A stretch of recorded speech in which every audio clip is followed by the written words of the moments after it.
But to find it is just really easy. It's just like all of the other ones that we did. So just a coefficient of determination. Okay. So the definition, it measures the proportion of total variation in the response variable that is explained by the least squares regression line. So we've got a graph down here where we're going to kind of talk about what that actually means. When you get your coefficient of determination, it's always going to be something that's positive. It's going to be in between 0 and 1. And it's going to be denoted by an r squared. So notice this r, that's the same r that we found previously. So if you do have your correlation coefficient, you can square it and get your coefficient of determination. So actually calculating this thing isn't that bad. Or you could just run your program and r squared is actually listed on there as well. So if r squared equals 0, that means your line has no explanatory value. That means that it's not going to be an approximation of what the dots are doing at all, so that's not good. So we don't want our r squared to be close to 0. If r squared equals 1, the line explains all of the variation in the response variable. That just means that all of the dots are on the line, and so it's perfectly linear. We're not going to usually see that. But we do want our r squared to be pretty close to 1, just like we'd had with the correlation coefficient. Okay. And then if your r squared is close to 1, then that means that the predictions made by your least squares regression line are pretty close to the observed values on average. So remember your observed values, that's what you have actually seen. That's what you get from your raw data values. And those are going to be your dots right here. So again, you want your dots to be really close to the line. But it's, okay, so now they go through and they actually talk about what it means with the variation in your y's. So we're looking at how much your y's are varying. So if you only look at the y values, how tall, you've got these ones down here that are pretty small, you've got this one up here that's pretty big. So we're looking at how much these ones vary just up and down, not left to right, we don't care about that right now, but just up and down how much they vary. So to figure out how much they're varying, we're going to compare them to the average for the y value. So if you take all 8 of your y's, add them up and divide by 8, you'll get an average, and so that line is going to be right here. This red dotted line, that's our average for all the y's, and we're looking to see how far each of these dots are from that average.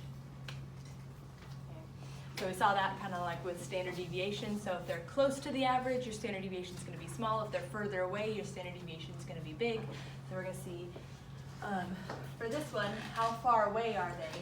And then if we look at how far away they are, how much of that is because of this line right here, and how much of it is because of the actual dots.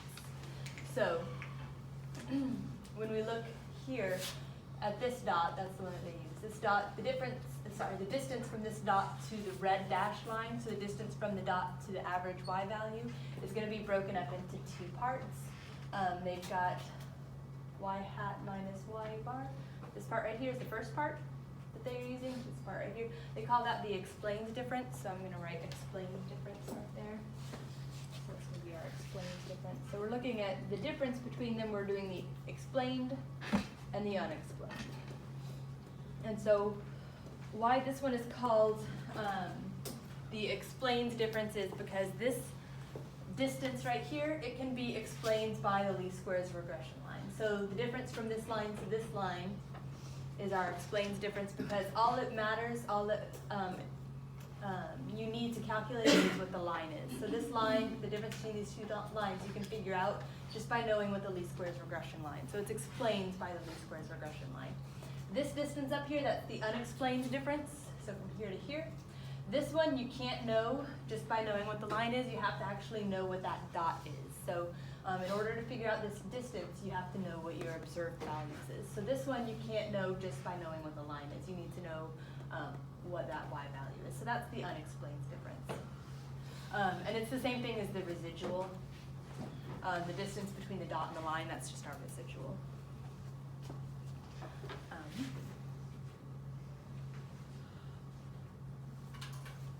So it's the residual, but they call it the unexplained difference as well. So they're the same thing.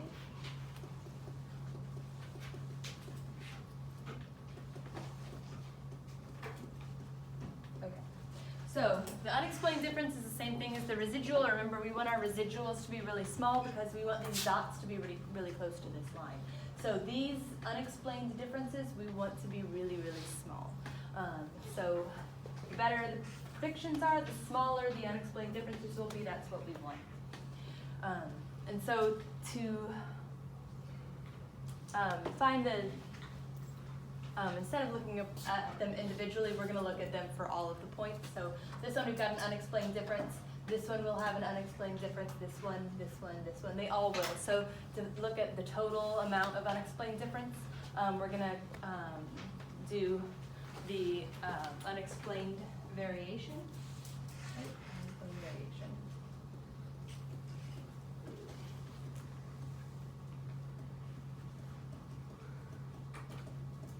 All right, and so the way we'll calculate that, we don't want to just add them all up because if we do that, we get 0. So what we're going to do first is we're going to square all of those values, all of the unexplained differences, and then add them all up. So it's the same thing we did with the residuals, square them, add them all up. And that'll give us our unexplained variation. And then if you do the same thing with your explained differences, these ones right here, the distance between the two lines, so here, here, here, here, here, here, and here, that's going to be just your explained variation. So take all of those explained differences, square them first, and then add them up, and you get the explained variation.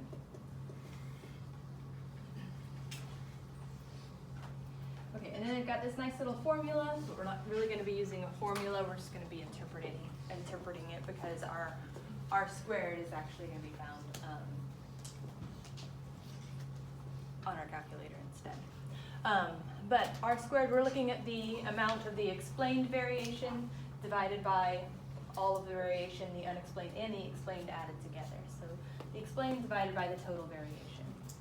And so if we look at the explained variation, that's the difference between the two lines. And again, we don't really care about what that one looks like. The unexplained we want to be really small because we want the dots to be close to the line. So these differences, we want those to be really small. The unexplained variation, this part right here, you want it to be really small. You want it to be close to 0%. So if your unexplained variation is really close to 0%, then what's left is the explained variation, and that's going to be really close to 100%. So with this one, we want it to be really close to 100% because that means that most of the differences in your y values are just because of the least squares regression line, and not that the dots are that far away. So the dots are going to be really close to your equation. So for your r squared, you want this, again, to be really close to 1. Since it is squared, it's only going to be positive, so our correlation coefficient could be negative if we had a negative correlation, but with this one, it doesn't matter if it's negative or positive, your r squared will always be positive because you have to square it, and anything squared is going to be positive.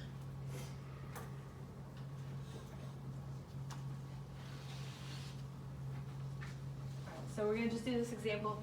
So all that talking and explaining where it came from to actually calculate these and put the answer in, it's really not that bad. So they tell us here the correlation between size and selling price for the following data, that's the housing data.